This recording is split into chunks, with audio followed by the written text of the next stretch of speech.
The African National Congress, ANC, once a symbol of liberation and unity, is now facing what many are calling its most turbulent storm since the dawn of democracy.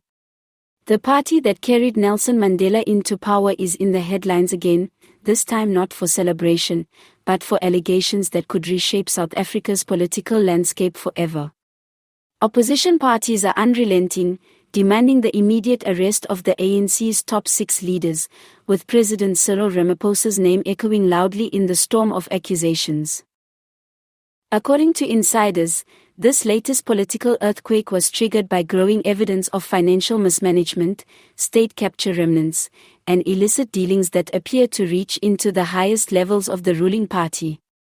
The opposition's rallying cry, "No one is above the law, not even the president," has gained traction, especially among citizens who feel betrayed by years of corruption scandals. The ANC's top 6, comprising President Cyril Ramaphosa, Deputy President Paul Moshatile, Secretary General Michael Mbalula, Chairperson Guido Mantashe, Treasurer General Gwen Ramakopa, and Deputy Secretary General Nomvula Mokonyen, now find themselves under unprecedented scrutiny. These leaders, once hailed as custodians of the ANC's future, are facing accusations ranging from political cover-ups to financial impropriety, with Ramaphosa himself alleged to have benefited from undisclosed funding sources linked to private business networks. Parliament has become a battlefield. Heated debates, walkouts, and shouting matches dominate sessions as opposition MPs push for urgent parliamentary inquiries and direct criminal investigations.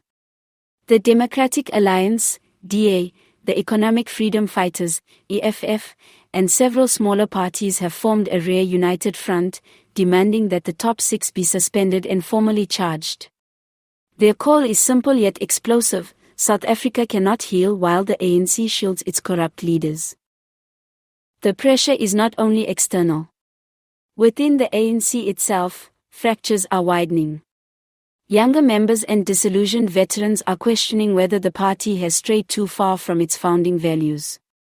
Some insiders believe the current crisis could accelerate internal splits, leading to defections or the rise of breakaway movements.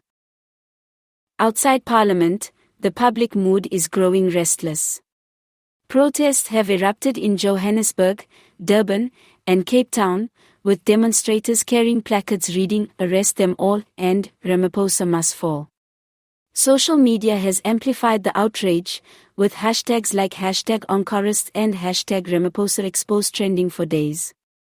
For many citizens, these allegations are not surprising but serve as confirmation of long-held suspicions about elite impunity. Political analysts warn that the situation is rapidly becoming untenable. If mass arrests of the ANC's top leadership were to occur, it would mark an unprecedented moment in South Africa's democratic history. Some predict it could trigger chaos within government, while others argue it may be the only way to restore credibility to the state.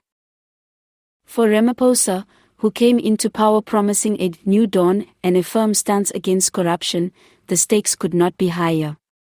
Critics argue that his inability to act decisively against corrupt colleagues has undermined his reform agenda. Now, as his name is tied directly to opposition demands for accountability, his political future hangs in the balance. The ANC, meanwhile, insists that it remains committed to due process. Spokesperson statements emphasize that no leader has yet been formally charged and that opposition parties are exploiting the moment for political gain. But behind the scenes, panic is said to be spreading through Luthuli House, as senior officials scramble to contain the fallout. What happens next is uncertain, but one truth is undeniable: that the ANC is at a crossroads.